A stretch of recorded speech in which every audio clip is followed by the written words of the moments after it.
Hello guys, हरे कृष्ण। कस्तो हुनुहुन्छ तपाईँहरू? आशा गर्दैछु सबैजना सन्चै हुनुहुन्छ होला। र म चाहिँ छु यहाँ राईको बगानमा। राई साग पनि खायौँ, डुगु पनि खायौँ र अब चाहिँ गुन्द्रुकको लागि साग टिप्नु हुँदैछ। र हेर्नुहोस् राईको बारी कस्तो मजाको देखिँदैछ। र हामी चाहिँ प्रयागराज बनारसबाट सिधै गएको थियौँ गान्तोक र आज चाहिँ हामीहरू पाण्डामा आयौँ। हिजो आएको थियौँ राति। यहाँ पनि छ साग। तपाईँको भिडियो बनाइदिन्छु अब म।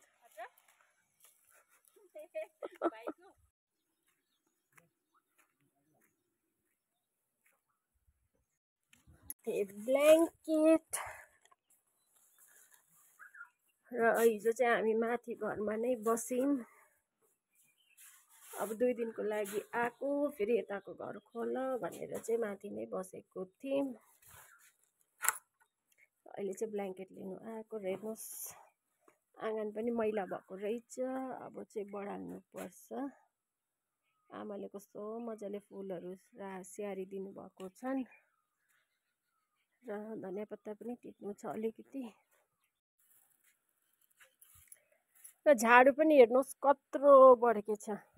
मभन्दा ठुलो छ झाडु पनि। झाडु पनि कत्रो बढ्केछ हो। र यो क्यामेरा पक्रेर त बढाल्नु पनि सकिँदैन। एक हातले त बढालिँदैन पनि।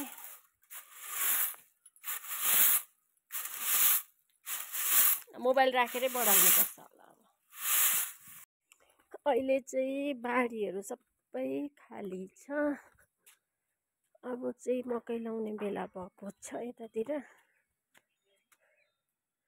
गोडेर मल हालेर रेडी छ।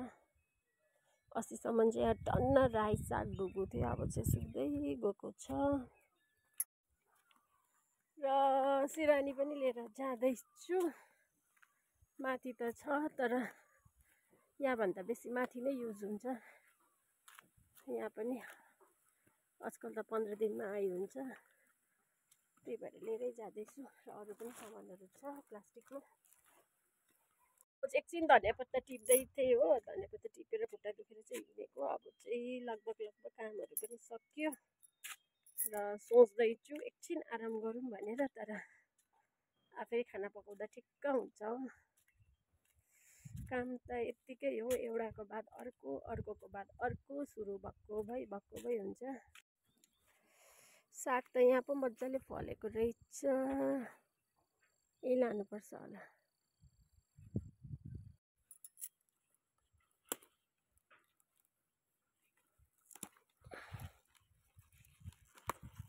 कस्तो कलिलो कलिलो डुगु हेर्नुहोस् न।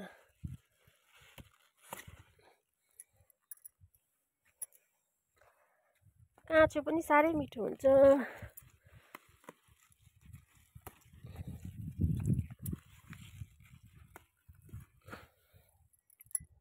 एक साग पुगिहाल्छ।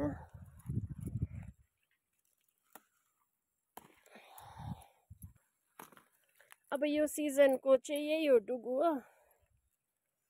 यसको बाद चाहिँ अब कहिले टिपिसक्नु यो धनियाँ सबै टिपौँ भनेको। यो हप्ता चाहिँ सकिँदैन होला। अब आउने हप्तै टिप्नुपर्छ।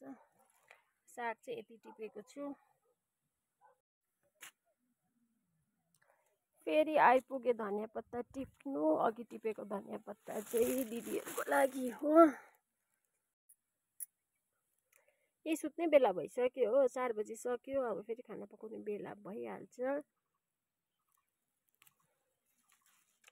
यो धनियाँ पत्ता चाहिँ हो लसुन खोर्सानी हालेर सिलौटोमा पिनेको चाहिँ एकदमै मिठो हुन्छ।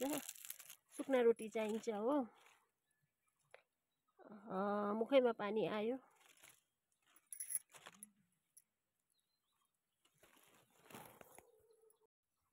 मजाले फलेको छ। फुल पनि लागेको छ। धनियाँ पत्ता पनि टिपे।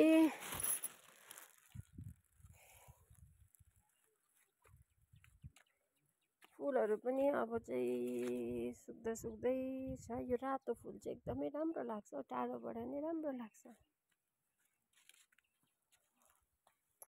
मलाई चाहिँ चिया बनाइदिनु भन्नुहुँदै थियो, म चाहिँ यता धनियाँ टिप्नु आएँ। अब गएर चिया बनाइदिनु पर्छ। रातिको सब्जी त आमाले केलाउनु भएको छन्, ब्रोकोली र रोटी खाने अरे। बिहान त छिट्टै जानुपर्छ, सिधै ड्युटी जानुहुन्छ यहाँबाट। अब रातिको सब्जी काटेर रेडी राख्नु पर्यो। रातिको त काटेको छ, बिहानको लागि सब्जी काट्नुपर्छ। दाल साल भिजाएर रेडी राख्नुपर्छ, नत्र बिहान त हतार हुन्छ। 6:30 बजी निस्किने भन्नुहुँदैछ। 6 बजी त्यसो भए खाना खाइहाल्नुहुन्छ होला।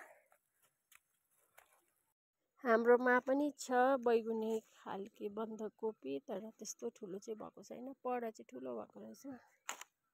र यहाँ हेर्नुहोस् न, कतिवटा बन्दाकोपी फलेको छ। 1 2 3 4 5वटा, एकै झ्यानमा 5वटा।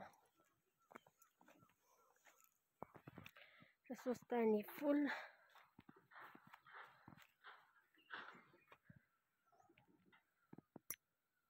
अहिले चाहिँ गाछ काटेर तलको घरहरू पनि सबै देखिन्छ।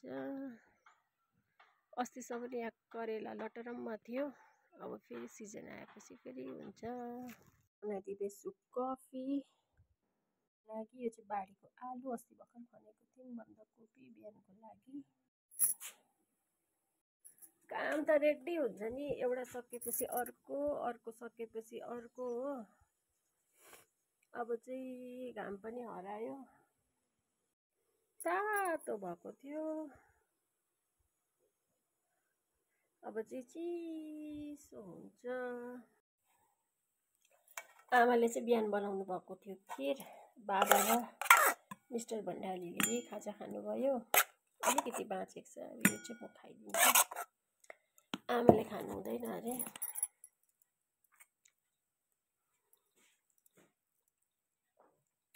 मिठो छ।